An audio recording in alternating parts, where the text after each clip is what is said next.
In this video, I'll show you how to download and install CPU-Z on Windows. Let's get started. Open your web browser. Search for CPU-Z. Open the official CPU-ID website. Scroll down to the Classic Versions section. Click Setup English. Scroll down. Click Download Now. Wait for the download to finish. Open your Downloads folder. Double-click the CPU-Z setup file.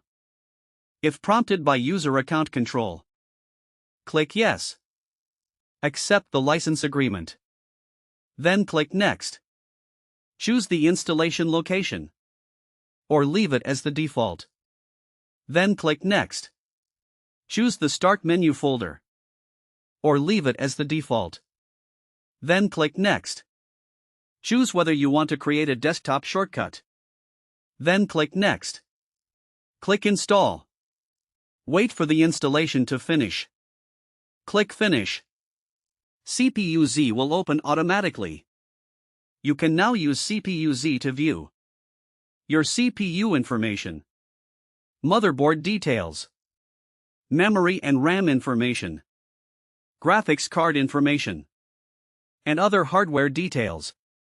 If this video helped you, please leave a like and subscribe to the channel. Thanks for watching.